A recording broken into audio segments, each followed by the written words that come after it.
Good morning, ladies and gentlemen. Bom dia a todos. Eu sou Adam, diretor junto da Britam Paraná. É uma grande satisfação estar aqui hoje com vocês com mais um brilhante webinar da Câmara Britânica. Hoje temos um papo super interessante.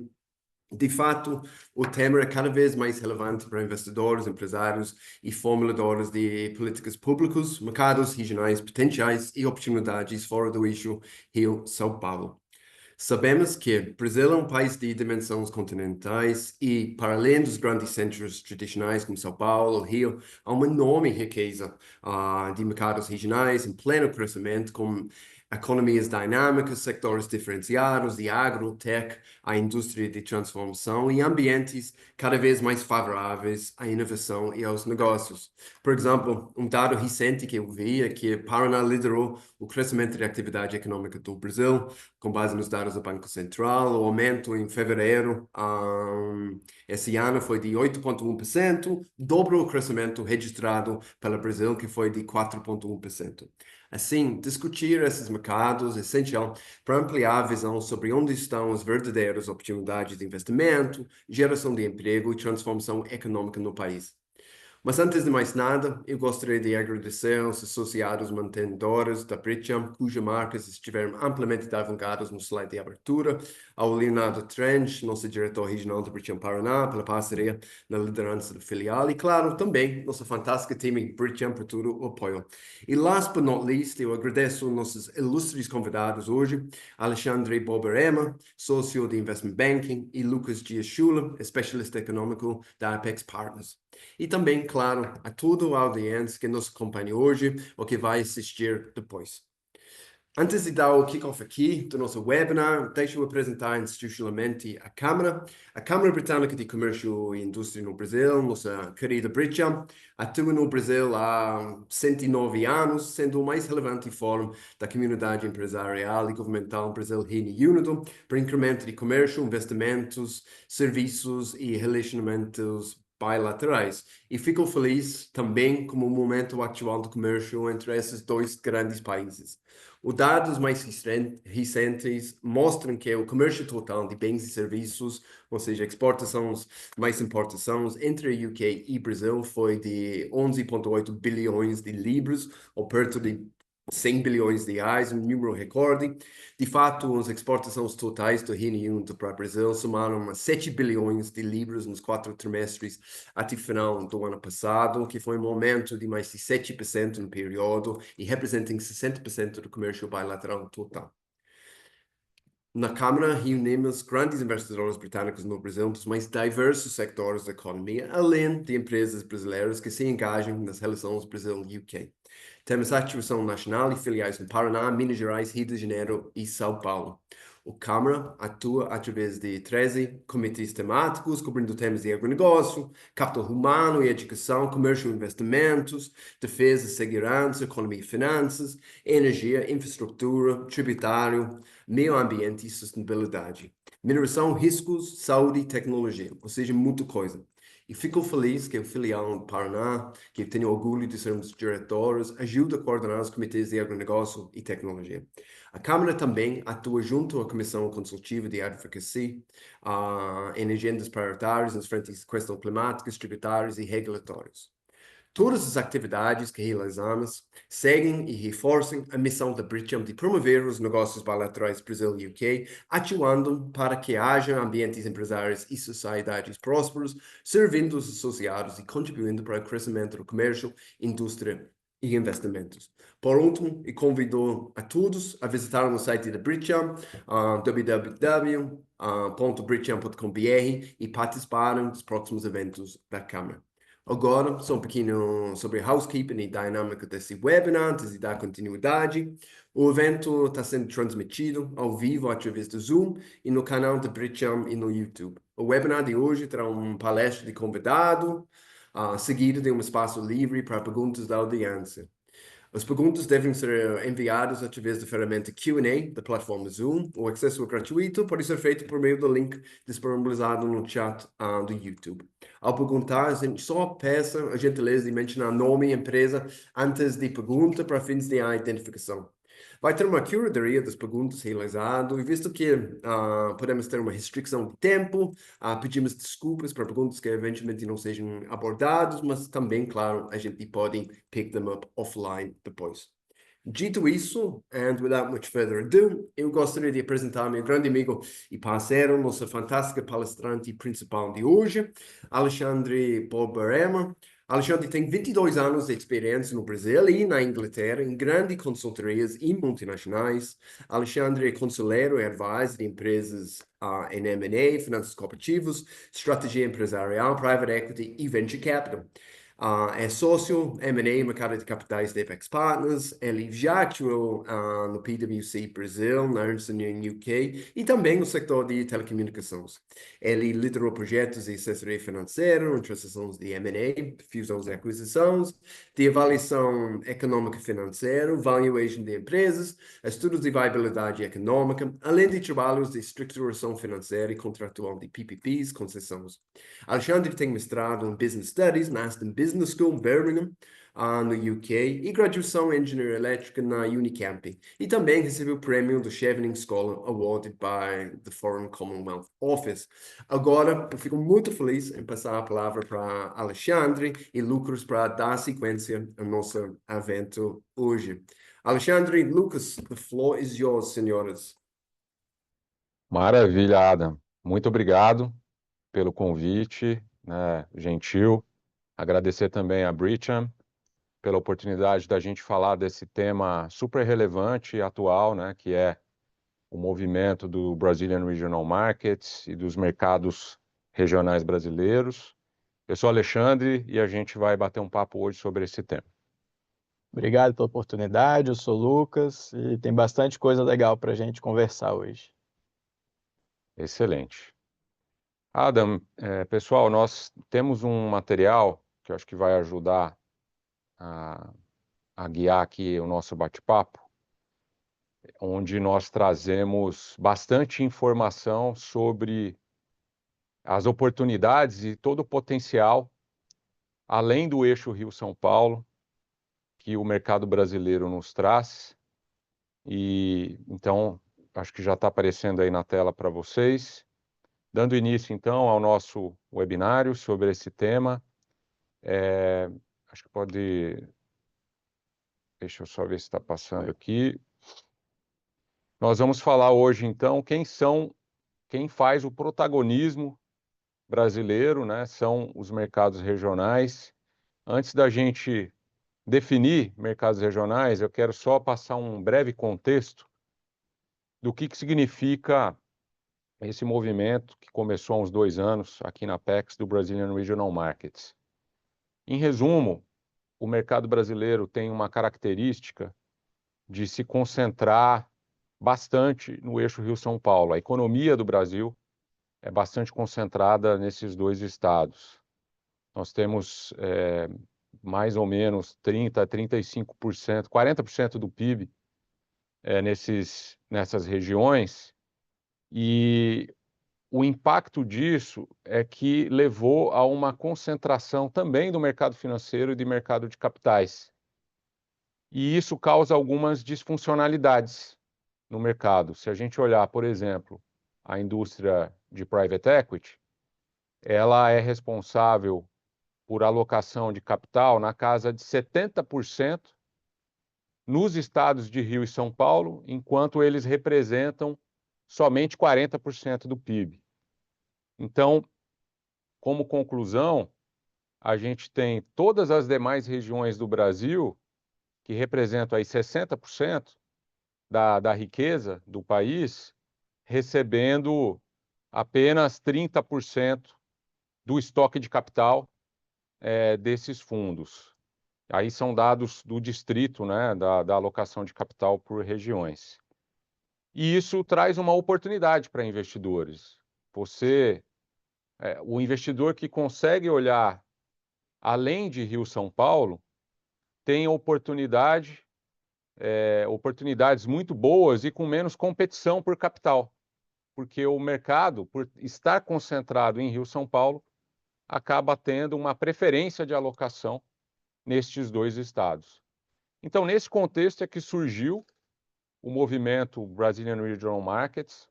É uma pauta que a gente desenvolve nacional e internacionalmente para mostrar os Brasis dentro do Brasil, né?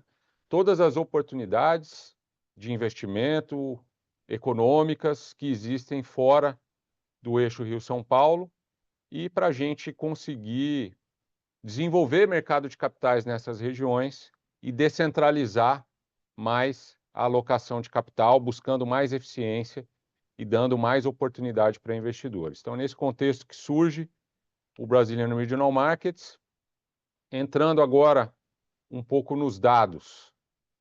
Os mercados regionais brasileiros, que a gente carinhosamente chama aqui dos BRM, eles são todos os estados fora do eixo Rio-São Paulo e eles vêm demonstrando um crescimento econômico robusto acima da média nacional.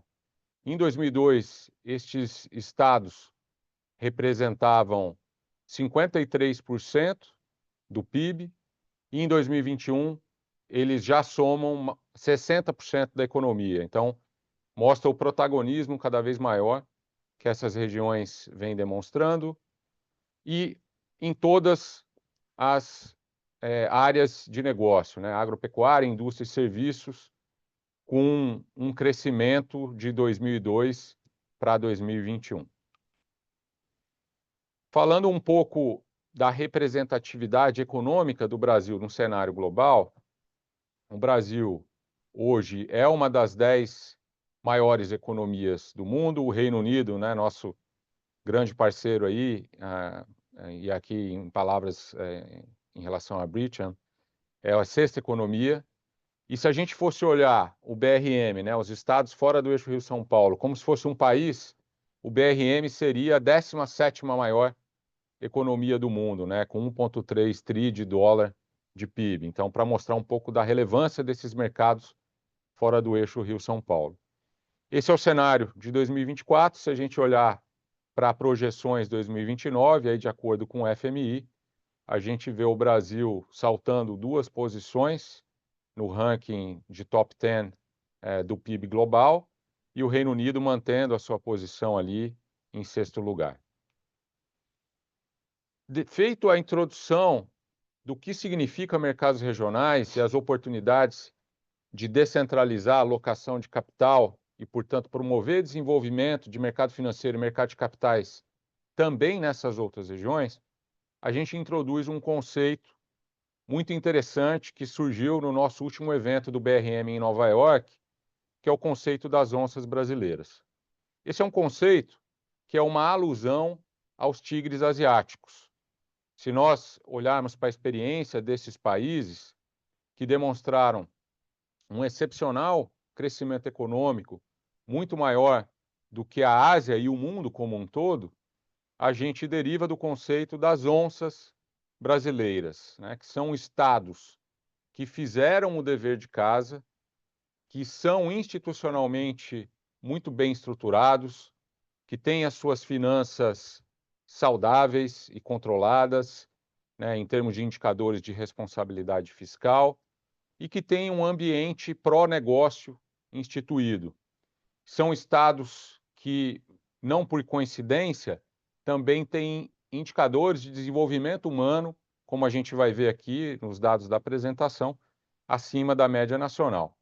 E aí, em alusão aos tigres, nós temos aqui um felino brasileiro, que é a onça, aí que surgiu o conceito das onças brasileiras, que são esses estados, né? O Espírito Santo, Paraná, Santa Catarina, Mato Grosso do Sul e Goiás.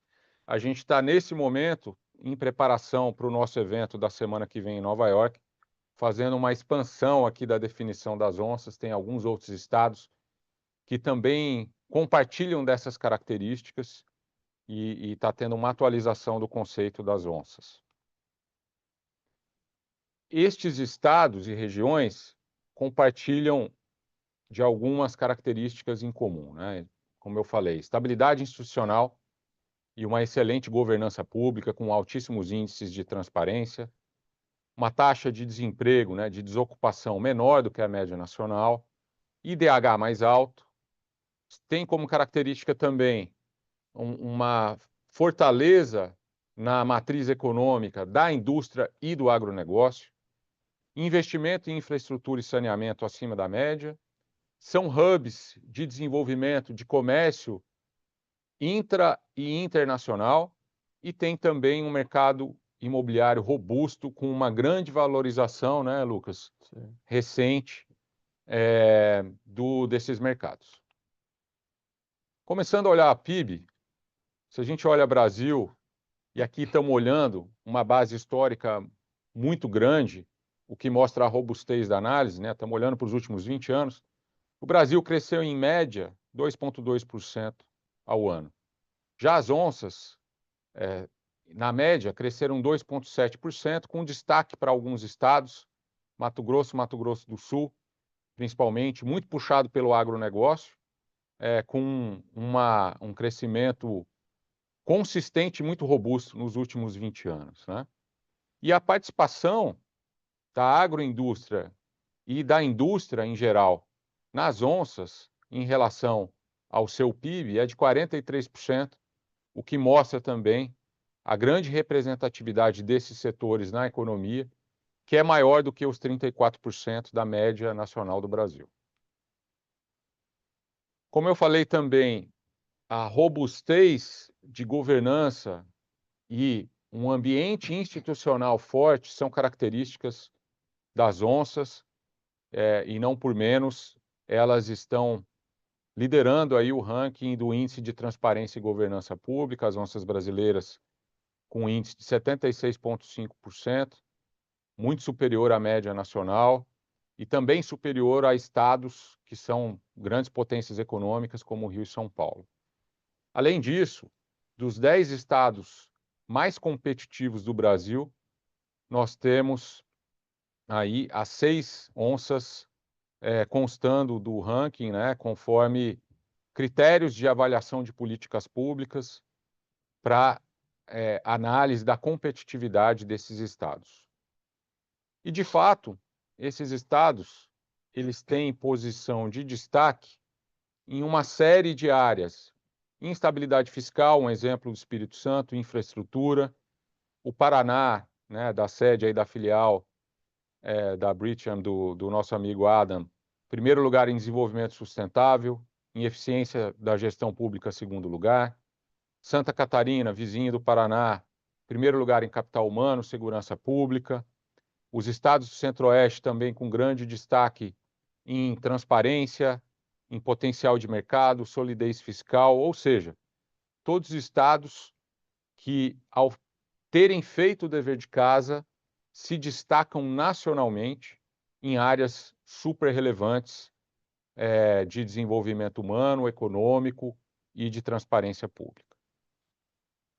Trazendo aqui também alguns exemplos que são pioneiros no Espírito Santo, de onde eu e o Lucas falamos aqui na Apex hoje. O Espírito Santo tem um caso super interessante, é um estado que é produtor de petróleo e ele teve a iniciativa de constituir um fundo soberano financiado com parte desses recursos arrecadados com royalties de petróleo para constituir uma poupança intergeracional, a exemplo bem-sucedido de casos internacionais que montam fundo soberano.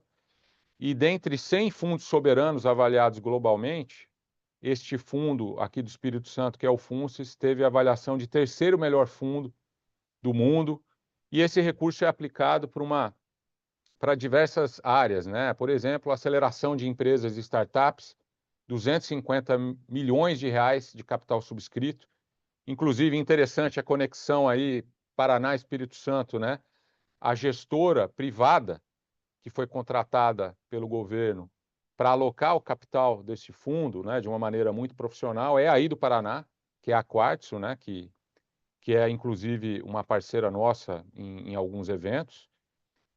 E também outra parte do recurso para descarbonização e transição energética. Então, é um exemplo muito interessante de uma onça brasileira, da boa alocação de recursos aí para promoção de desenvolvimento econômico conectado com capital privado.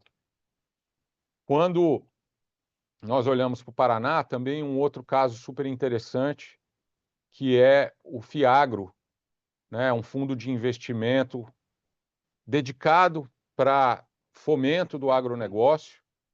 A gente sabe que o Plano Safra, por si só, ele não vem tendo a capacidade suficiente para fomentar o agronegócio no Paraná, que é, como diz o governador Ratinho, o supermercado do mundo. Então, num dos eventos que a Apex fez em Londrina, surgiu essa provocação, né? E de lá derivou a constituição deste fundo, que é um fundo blended finance, que combina tanto capital privado quanto recurso público, com um aporte inicial já de 350 milhões de reais, para alocação aí no agronegócio, com uma preferência por cooperativas e fornecedores locais. O estado do Paraná é muito forte com as cooperativas do agronegócio. Quando olhamos para IDH, que na nossa visão é um indicador mais importante do que meramente crescimento econômico, as onças, mais uma vez, têm um destaque, estão à frente da média nacional, com um IDH médio de 0,75, com um destaque especial ali para Santa Catarina, Espírito Santo e Paraná, com IDHs bastante altos em relação a outros estados do Brasil. Isso é fruto de boas práticas, de políticas que vêm sendo desenvolvida há vários anos, né, de forma consistente por esses estados, e isso se traduz em melhores serviços para a população e, portanto, um IDH mais alto. As onças brasileiras têm serviços públicos melhores avaliados. A Futura, que faz parte da Apex, fez uma pesquisa exclusiva e o Lucas vai apresentar para vocês alguns dados super interessantes para conectar com esse dado que eu acabei de apresentar do IDH. Bacana. Então, a Futura quis, né, Futura Instituto de Pesquisa, com mais de 30 anos de mercado, a gente quis avaliar, né, como a população enxerga a qualidade desses serviços públicos ofertados. Quando a gente vê os números, né, que a gente está vendo ao longo da apresentação, até o próprio IDH, que ele tem três partições, né, que seria ali a renda, né, da população, o nível de escolaridade e a qualidade da saúde, a gente vê que os números são positivos. Mas como é que a população de fato enxerga isso? Então a gente realizou uma pesquisa com mais de 10 mil entrevistas no Brasil inteiro e os resultados, né, comprovam que a população que vive nas onças brasileiras enxerga os serviços públicos com uma qualidade superior à média nacional, ou seja, superior aos serviços públicos ali na média do Brasil. Então, na questão da educação, como é que está a nota da educação? Onças brasileiras ali com 8,2 contra uma nota ali de quase 8 do Brasil. E a gente foi perguntando vários quesitos, né? A educação pública como um todo, né? Em todos eles a qualidade é maior, né, do que a média do Brasil. Então a educação pública como um todo, a qualidade do ensino público e privado, a própria infraestrutura das escolas, como é que é avaliada, a qualidade dos professores. No quesito de segurança pública também, né, a própria infraestrutura, quantidade, né, de policiais, do efetivo na rua ali, na patrulha. A gente vê também que são os indicadores ali, a qualidade, né, superior à média do Brasil.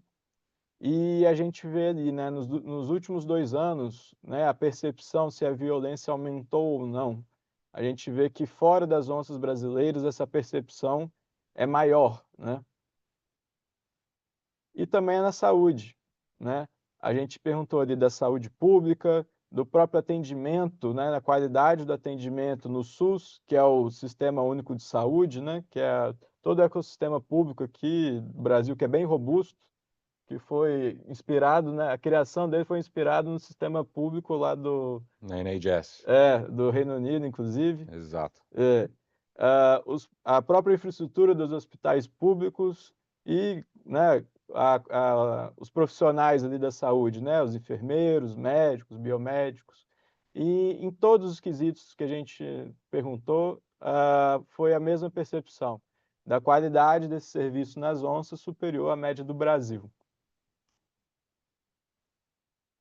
Maravilha, obrigado, Lucas.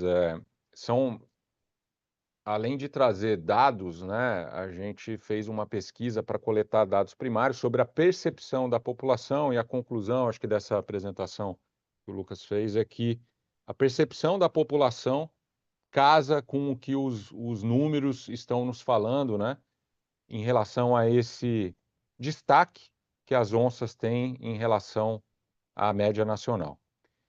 Falando de um outro tema super importante, que, na minha visão, é o que dá sustentação a esse destaque que as onças têm, que é um trabalho consistente, feito ao longo de anos, de organização das finanças públicas, ou seja, de responsabilidade fiscal e de um ambiente muito propício para o desenvolvimento de negócios com uma boa relação entre o público e o privado. Vamos trazer alguns dados. A ideia aqui não é trazer uma avalanche de dados para vocês, mas acho que o dado ajuda a sedimentar os conceitos que a gente está querendo apresentar, né? Então, responsabilidade fiscal, que está relacionado com a organização das contas públicas e a quanto do recurso de arrecadação é utilizado para pagar despesas correntes e grau de endividamento desses estados, né?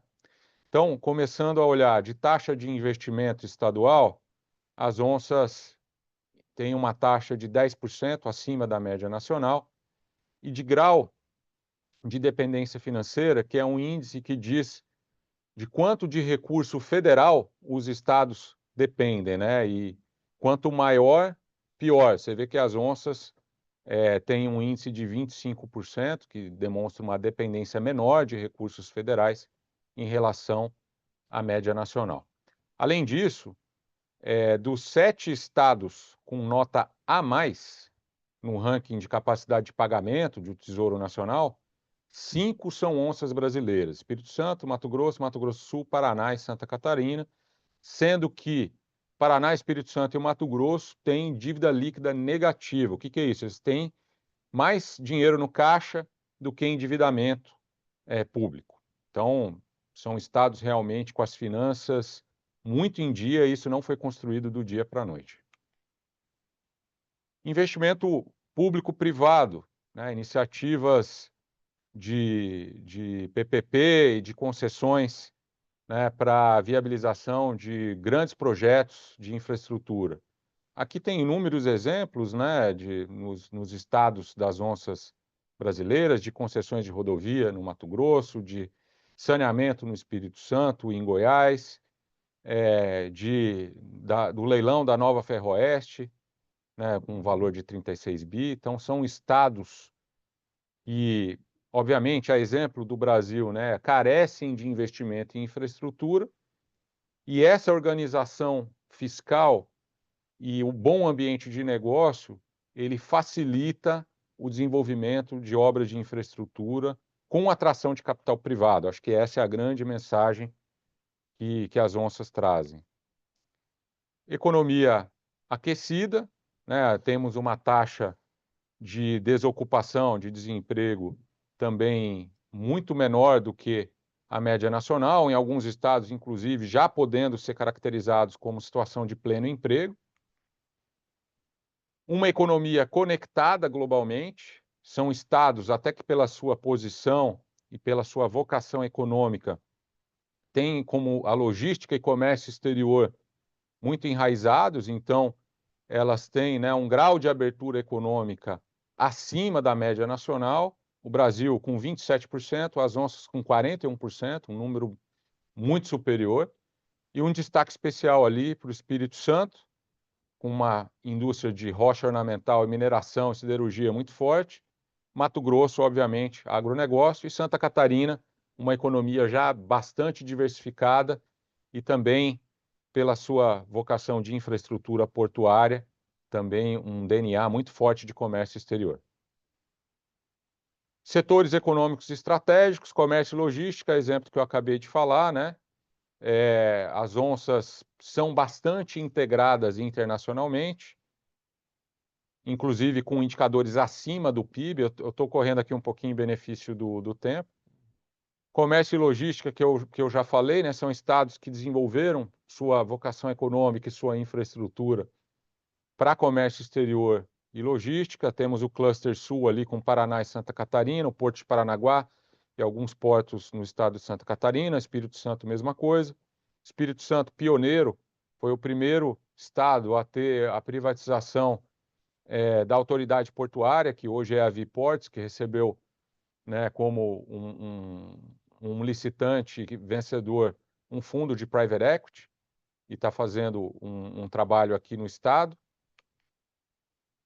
Quando a gente olha para indicadores também de comércio interestadual, eles mostram que esses estados se relacionam muito bem, não só globalmente, mas também com outros estados da federação. A gente consegue ver por esse indicador que eles têm um índice de comércio interestadual em relação ao PIB superior à média nacional. Então, em azulzinho claro ali, você vê que particularmente a partir de 2021, esses estados deram um salto, inclusive, muito interessante, tendo uma participação no comércio interestadual muito acima da média dos outros estados. Oportunidades, e aqui conectado inclusive com as teses de alocação de investimentos proprietários aqui que a Apex faz no segmento de galpões logísticos. Quando a gente olha para a densidade de condomínios logísticos de alta qualidade nas onças, a gente vê que tem uma grande oportunidade de investimento, né? Os galpões logísticos, né, nesses estados, né, Lucas, estão subdimensionados. Como que a gente observa isso?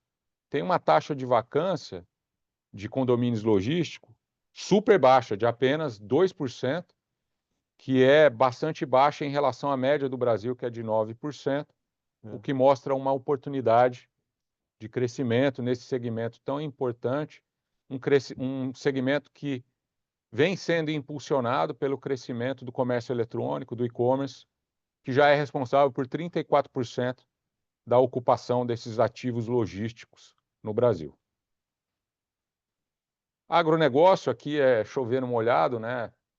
Nós estamos falando de estados com uma clara vocação agro, Espírito Santo, muito forte no café, Mato Grosso do Sul, na pecuária e na soja, Paraná, supermercado do mundo, de novo, né, como é conhecido, Santa Catarina. Então, são estados com uma agroindústria muito forte, e os dados aqui comprovam isso, e o Brasil, inclusive, com uma representatividade global muito relevante e com uma taxa de produtividade muito acima dos outros países, e aqui falando agora especificamente das onças, né?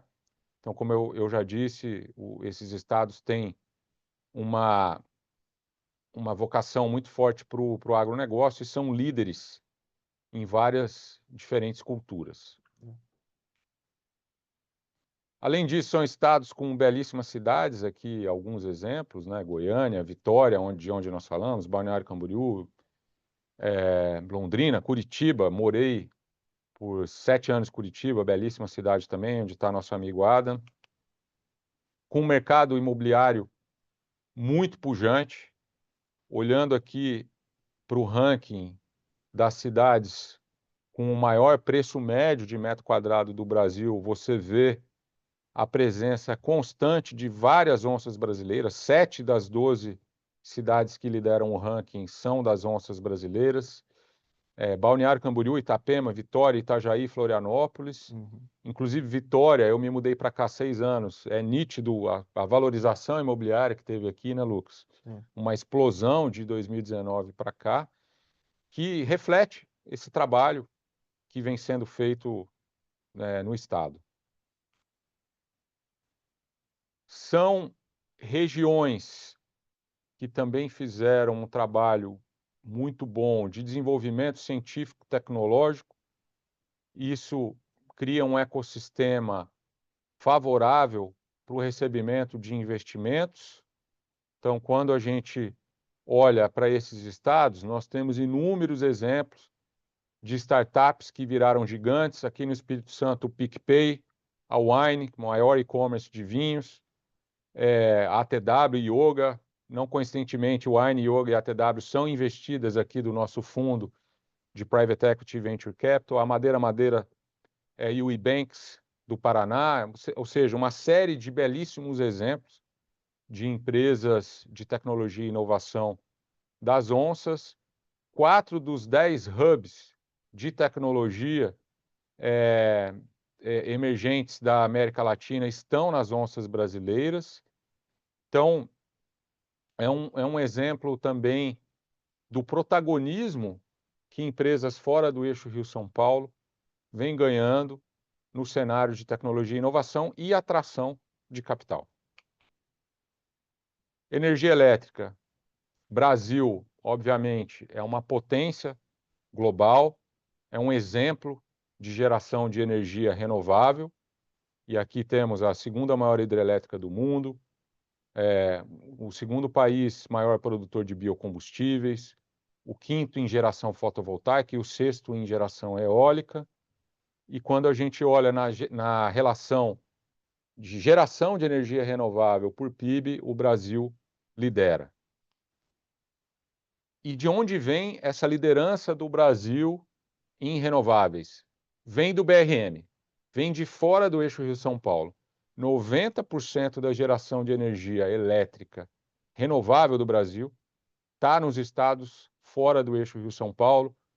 Hídrica, 91%, eólica, 99% e solar, 86%, o que mostra um protagonismo energético, né, das onças e do BRM de forma geral nesse segmento. Falando um pouco agora do que eu disse da introdução, que tem uma disfuncionalidade, que é uma oportunidade para investidores, que o eixo Rio-São Paulo concentra 40% do PIB, mas atrai 70% do capital na indústria de private equity, para citar um exemplo. A gente traz aqui alguns dados para mostrar que as onças vêm ganhando protagonismo e vêm entrando no radar de investidores. Então, nós temos um fluxo de investimento direto no Brasil super relevante.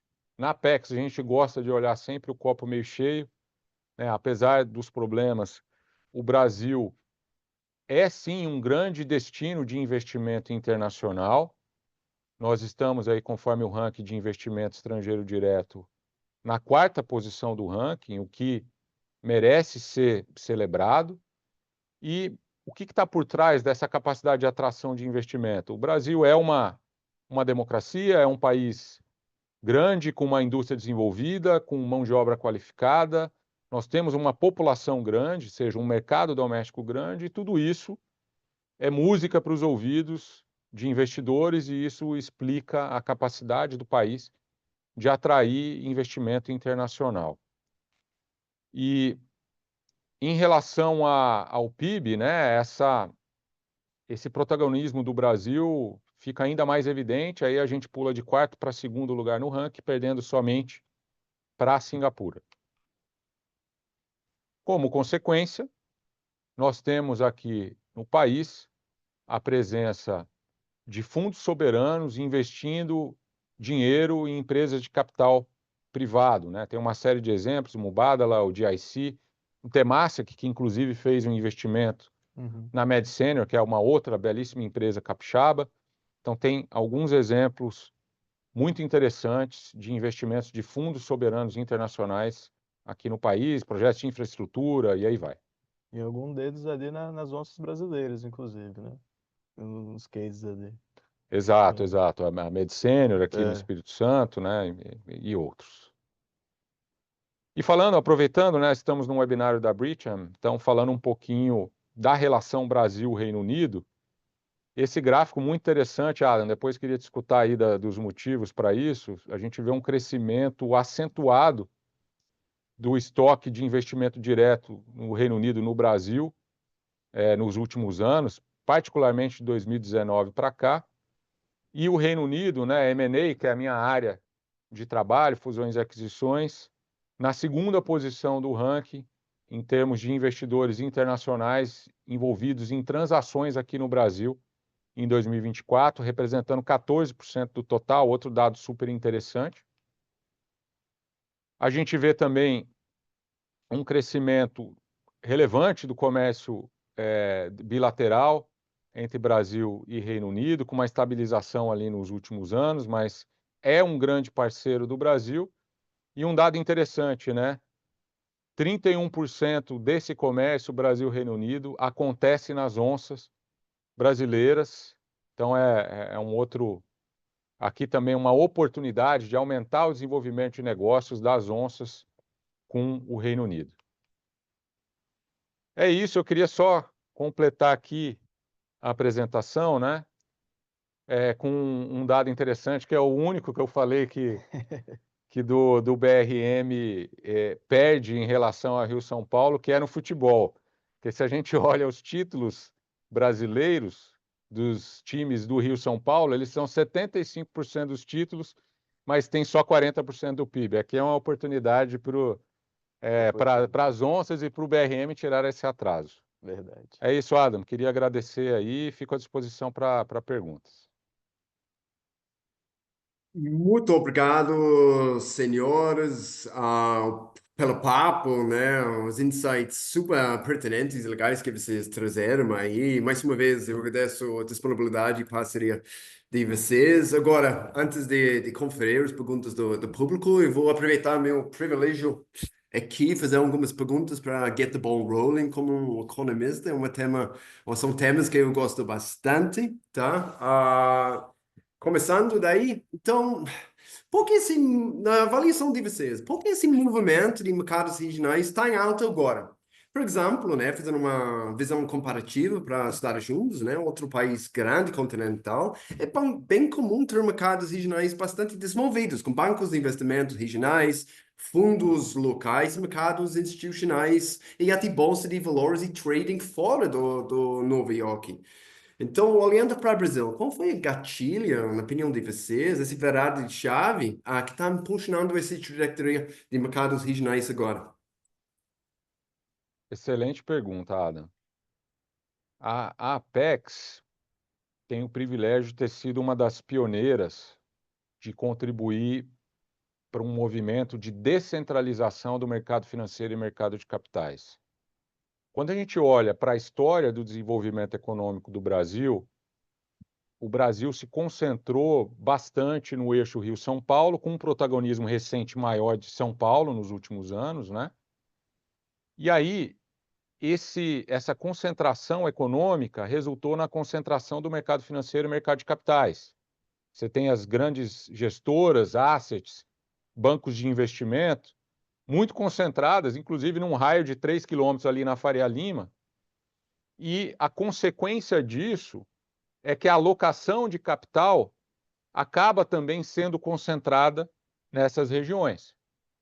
E aqui foi uma oportunidade que deriva de uma disfuncionalidade do mercado que a Apex percebeu, que você tem belíssimas empresas e belíssimos projetos fora do eixo Rio-São Paulo, que pela distância geográfica acabavam não participando de uma maneira eficiente dos mercados de capitais. Então tem uma oportunidade muito clara de descentralizar serviço financeiro e de acesso ao mercado de capitais. E, evidentemente, essa descentralização ela vai acontecer como resultado de um movimento do próprio mercado, dos próprios agentes do mercado. A Apex é um desses agentes, a exemplo de outros. E isso fica muito evidente quando a gente entra em novas regiões, né? A Apex está presente no Paraná, Espírito Santo e Santa Catarina, estamos expandindo, e você vê projetos acontecendo com captação de recursos na própria região. Então, quando a gente fala de mercados regionais e descentralização de mercado de capitais, é basicamente isso, é você conectar o estoque de capital, a poupança do paranaense com projetos no Paraná. Você conectar o dinheiro do capixaba com investimento em uma empresa do Espírito Santo que precisa de capital para crescer. Então, é um movimento que já iniciou e a tendência é ganhar cada vez mais força.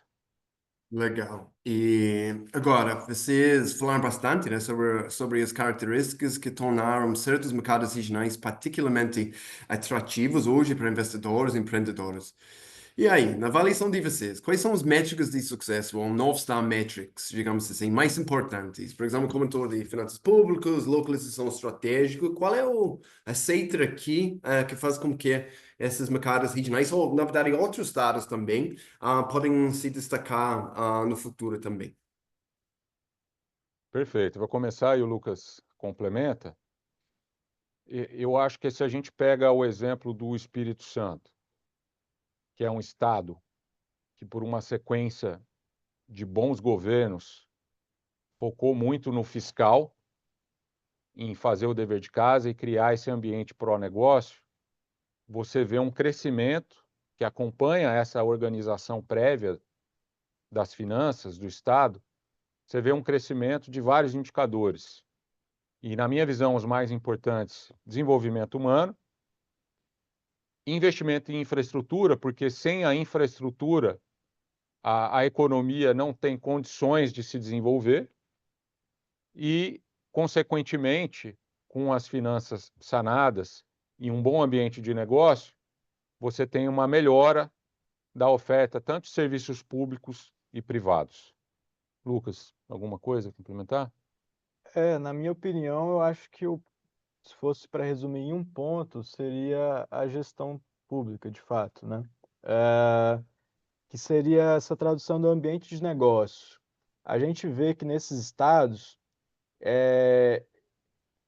tem uma conexão muito forte do público e do privado. Essa interação de público-privado, querendo ou não no Brasil, ela é recente, porque vários instrumentos do mercado financeiro, eles foram desenhados o quê? De 30 anos para cá.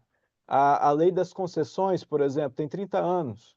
A lei que viabilizou a parceria público-privada tem 20 anos.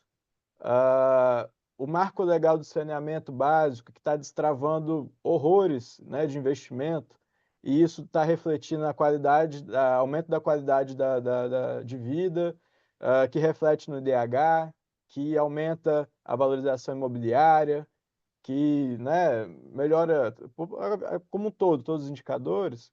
Isso foi feito o quê? De 5 anos para cá. E tinha um apetite, né, dos agentes do mercado para investir nisso. Eles viam oportunidade. Mas por que que não acontecia? Porque faltava ah, instrumento, faltava segurança jurídica, faltava essas coisas que estão acontecendo agora. Então, a gente vê que o que esses estados se diferenciam? Né? Dados a regra do jogo agora, os instrumentos, esses estados estão utilizando da criatividade de fazer um fundo ali, blended finance, para alocar maior dinheiro no agronegócio.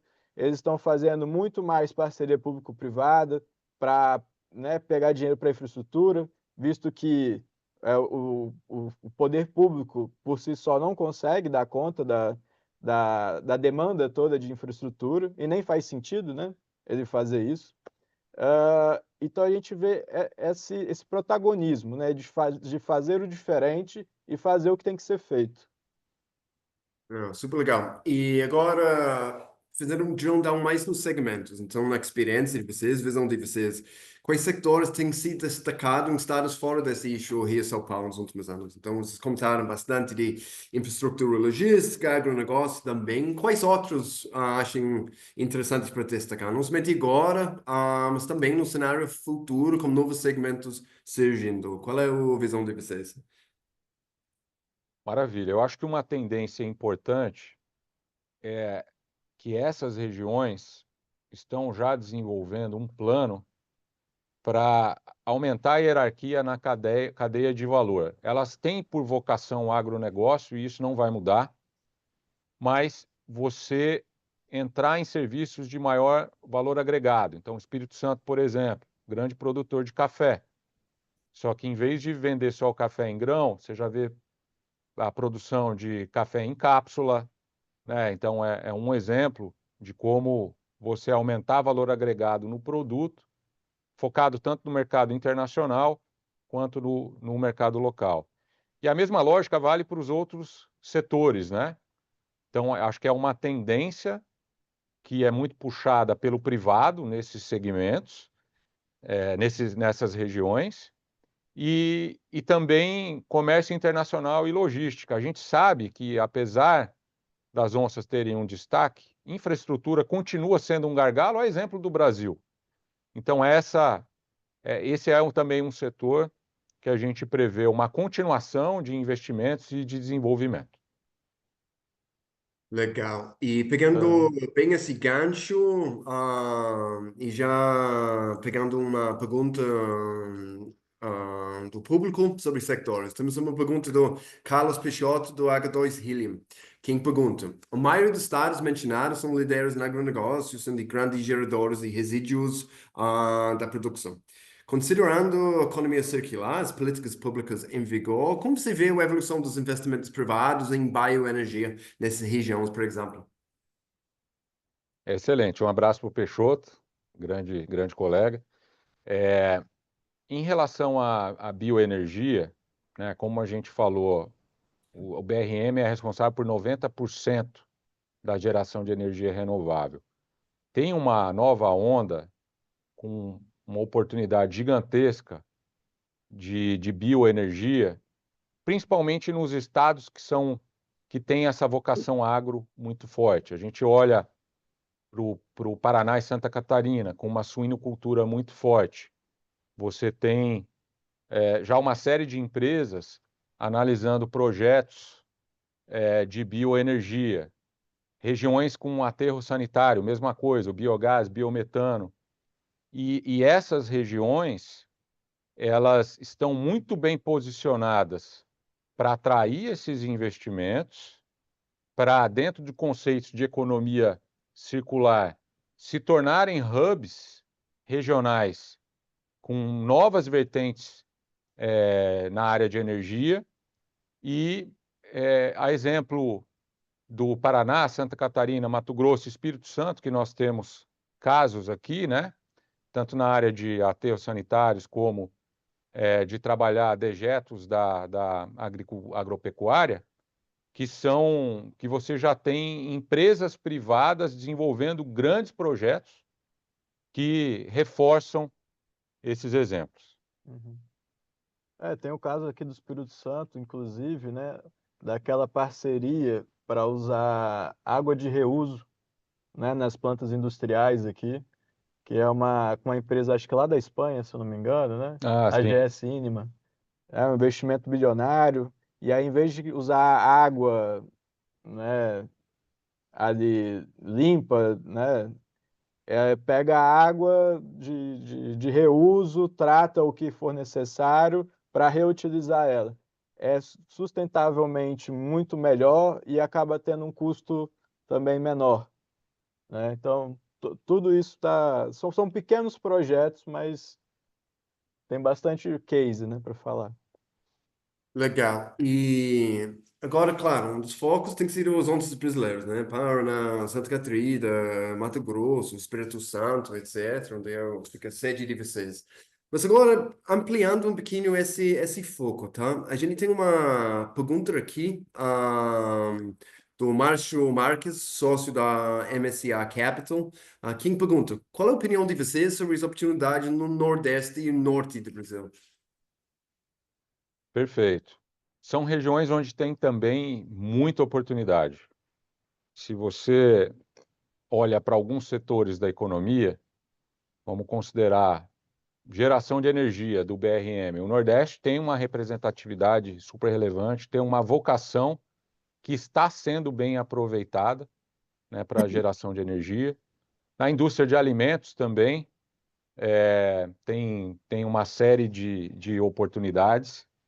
E eu acho que quando a gente fala das onças, e isso é muito debatido nos nossos eventos, aqui a gente não está falando que são melhores que os outros estados, né? Longe disso. As onças, eu acho que é um exemplo lúdico para a gente fazer a reflexão, né? O que foi feito nesses estados que permitiu que eles tenham indicadores acima da média. E aí fica o convite para as outras regiões, e algumas delas já estão caminhando nessa direção, inclusive alguns estados do Nordeste e do Norte, né? Para seguir na mesma direção de fazer um trabalho e gradativamente ir construindo o desenvolvimento. Mas o Nordeste, sim, tem bastante oportunidade e potencial, tem belíssimos exemplos, e no Norte também, né? E aí eu acho que a vocação econômica de cada estado deveria ser o ponto de partida para um trabalho desse, né? Porque se existe uma vocação é porque existe um diferencial competitivo forte. Isso precisa ser explorado para a geração de riqueza, oportunidade e desenvolvimento humano, né? Sim, no Nordeste e no Norte tem alguns cases que são bem interessantes. Por exemplo, o maior complexo portuário que está sendo desenvolvido aqui no Espírito Santo, ele foi, né, construído em cima do Porto de Suape, que fica lá no Nordeste. Então, é um case de sucesso lá no Nordeste que inspirou a construção do maior complexo portuário aqui do Espírito Santo. A gente vê ali na própria região da Amazônia, né, muita pesquisa em desenvolvimento com biotecnologia, né, com os extratos lá das plantas, enfim. Em Carajás, por exemplo, lá no Pará, é a maior mina a céu aberto do mundo, né? Então, tem uma riqueza lá enorme, né? A Vale está lá posicionada. Agora, como essas regiões conseguem aproveitar tudo isso e converter em desenvolvimento socioeconômico, né? Em melhoria de qualidade de vida e tudo mais, aí eu acho que é uma construção de todos os pontos que a gente passou ao longo da apresentação, né? Que vai desde a... Eles têm um potencial ali, tem algo que cada estado ele é especial, mas talvez ainda falta consolidar tudo isso daí, né? A parte da gestão pública, enfim, aumento da qualidade do capital humano e por aí vai. Legal. Gente, sente no tempo aqui. A gente tem muito uma pergunta. Se puder tentar responder super rápido aí, quick fire mesmo. Você acha que o retorno da Bolsa do Rio, a pergunta do André Andrade, eu acho que a Bolsa do Rio, o retorno dela pode atrapalhar a expansão de centralização, acesso ao mercado de capitais fora desse eixo ou não? Vocês vê de forma positiva ou negativa? Tudo que é descentralizar, a gente vê de forma positiva, Sim, né? Porque concorrência. o desenvolvimento econômico acontece nas regiões. Então, você ter um trabalho de desenvolver mercado de capitais regionalmente caminha para coisas desse tipo, né? Você ter a bolsa de valores em mais lugares, né? Você ter cada vez mais gestoras de investimento fora do Rio São Paulo, bancos de investimento fora do Rio São Paulo, esse é um movimento que espelha o que acontece nos Estados Unidos, né? Onde você tem milhares de bancos de investimento espalhados pelo Brasil, pelo país.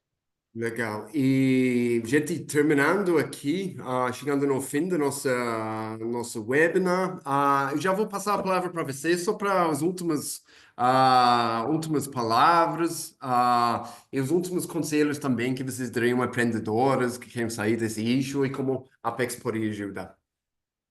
Perfeito. Lucas?